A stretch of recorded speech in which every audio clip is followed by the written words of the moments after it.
फसलों के त्योहार। सारा दिन बोरसी के आगे बैठकर हाथ तापते हुए गुजर जाता है। कहाँ तो खिचड़ी के समय धूप में गर्माहट की शुरुआत होनी चाहिए और यहाँ हम सूरज के इंतज़ार में आस लगाए बैठे हुए हैं। पूरे 10 दिन हो गए सूरज लापता है। आज सुबह तो रज़ाई से निकलने की हिम्मत नहीं हो रही थी। बाहर देखने से तो समय का अंदाज़ा बिल्कुल नहीं हो रहा, लेकिन घर में हो रही चहल पहल अब पता चल रही है। रह रह कर कानों में कभी चंपाकाल के चलने और पानी के गिरने की आवाज़ तो कभी किसी के हाँक लगाने की आवाज़ आ रही थी। जा भाग के देख, केरा के पता आइल की ना। आज ई लोग के उठे के नाइक खेका। बोल जल्दी तैयार होकर, अब तो उठने में ही भलाई है। नहा धोकर हम सभी एक कमरे में इकट्ठे हुए। दादा और चाचा ने क्या सफ़ेद चकाचक मांड लगी धोती और कुर्ता पहना हुआ है। खिचड़ी में ऐसन ठाठ हम पहले कबो ना देखे। नी सारा देख कनाकन देता। पापा ने कहा शायद आज धोती में उन्हें ठंड कुछ ज़्यादा लग रही है। सामने मचिया पर खादी की सफ़ेद साड़ी पहने हुए दादी बैठी थी। आज दादी ने अपने बाल धोए हैं। झक सफ़ेद स्मेल की रुई जैसे हल्के फुल्के बाल। गौर से देखने पर भी एक काला बाल नज़र नहीं आता। बिल्कुल धुली धुली सी लग रही है दादी।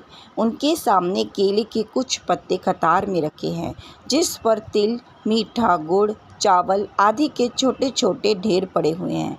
हमें बारी बारी से उन सभी चीज़ों को छूने और प्रणाम करने के लिए कहा गया। जब सबने ऐसा कर लिया तो उन सभी चीज़ों को एक जगह इकट्ठा करके दान दे दिया गया।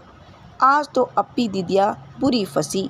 उन्हें ना तो चूड़ा दही ही पसंद है और ना ही खिचड़ी, पर आज तो फरमाइशी नाश्ता नहीं चलेगा। उन्हें दोनों ही चीज़ें खानी पड़ेंगी। आज खिचड़ी जो है, खिचड़ी खाने के बाद सभी ने गया से आए तिल, गुड़ और चीनी के तिलकुट को बड़े चाव से खाया। खाते खाते मैं सोच रही थी कि कितनी अलग है ना ये खिचड़ी जो अभी हम मना रहे हैं। स्कूल में हम जो खिचड़ी मनाते थे उनकी अलग ही मस्ती हुआ करती थी। छुट्टी का दिन नाव में बैठकर गंगा नदी की सैर और फिर टापू पर बालू में दौड़ते हुए पतंग उड़ाना या उड़ाने की कोशिश करना, कितना मज़ा आता था। इधर हम पतंग उड़ाते थे और वहाँ थोड़ी दूर पर गुरुजी, विमला, दिंगिया, आनंद जी, झिलमिट भैया सब मिलकर ईंट से बने चूल्हे पर बड़े बड़े कड़ाहों में खिचड़ी बनाते थे। हम भी बीच बीच में अपनी पतंगों को सुस्ताने का मौका देते हुए मटर और प्याज छिलने बैठ जाते। वैसे खिचड़ी फिर दोबारा खाने को नहीं मिली। वाकई ढंग कैसा भी हो, पर है ये खुशियों का त्यौहार।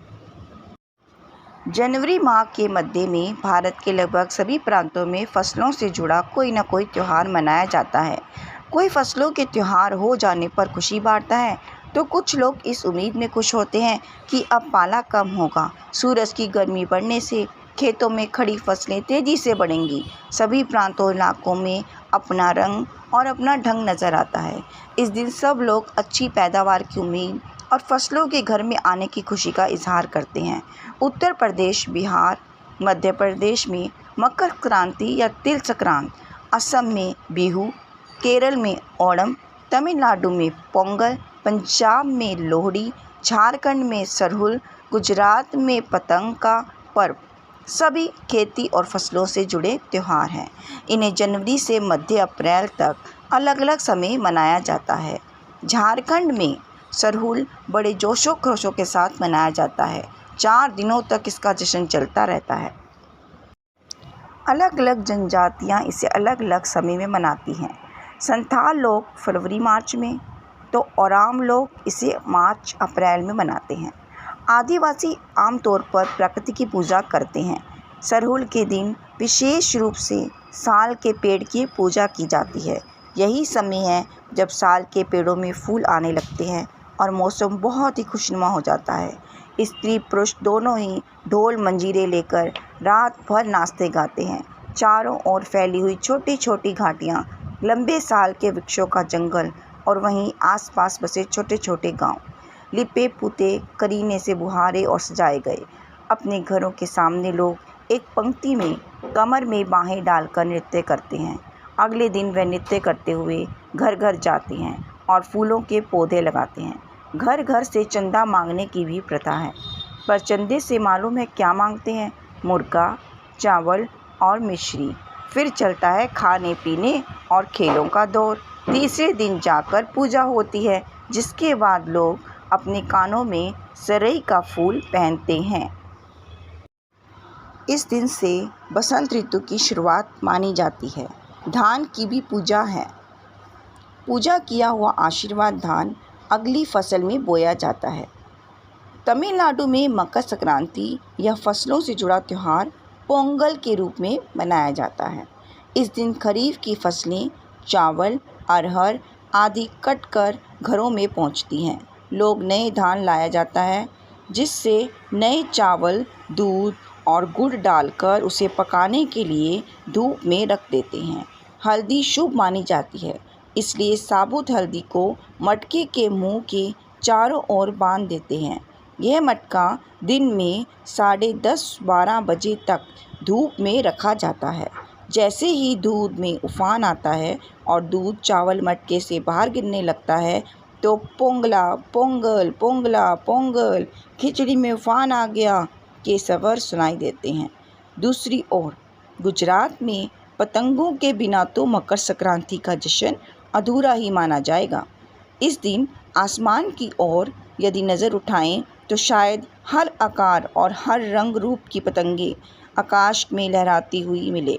प्रत्येक गुजराती, चाहे वह किसी भी धर्म, जाति या आयु का हो, पतंग उड़ाता है। हजारों लाखों पतंगों से सूर्य भी ढक सा जाता है। कुमाऊं में मकर संक्रांति को घुघुतिया भी कहते हैं। इस दिन आटे और गुड़ को गूंथकर पकवान बनाए जाते हैं। इन पकवानों को तरह तरह के आकार दिए जाते हैं, जैसे डमरू, तलवार, दाड़िम का फूल आदि। पकवान को तलने के बाद एक माला में पिरोया जाता है। माला के बीच में संतरा और गन्ने की गंडेरी पिरोई जाती है। यह काम बच्चे बहुत रुचि और उत्साह के साथ करते हैं। सुबह बच्चों को माला दी जाती है। बहुत ठंड के कारण पक्षी पहाड़ों से चले जाते हैं। उन्हें बुलाने के लिए बच्चे इस माला से पकवान तोड़ तोड़ कर पक्षियों को खिलाते हैं और गाते हैं। कौवा आओ घुघतू आओ, ले कौवा बड़ो, माँ के दे जा सोने का घड़ो, खा ले पूरी, माँ के दे जा सोने की छुरी। इसके साथ ही जिस चीज़ को कामना हो वह मांगते हैं। और है ना कितने अलग अलग अंदाज मकर संक्रांति को मनाने के। कहीं दूध, चावल और गुड़ की खीर बनती है, तो कोई 5 प्रकार के नए अनाज की खिचड़ी बनाता है। कहीं लोगों का सैलाब नदी में स्नान के लिए उमड़ पड़ता है। लोग ठंड से ठुरते रहेंगे, पर बर्फीले पानी में कम से कम एक डुबकी तो ज़रूर लगाएंगे। हाल यह होता है कि इन जगहों पर तिल रखने की भी जगह नहीं होती। तिल से याद आया, मकर संक्रांति के दिन पानी में तिल डालकर स्नान करना, तिल दान करना, आग में तिल डालना, तिल के पकवान बनाना विशेष महत्व रखता है। तुम्हारे घर या इलाके में इस त्यौहार को कैसे मनाया जाता है?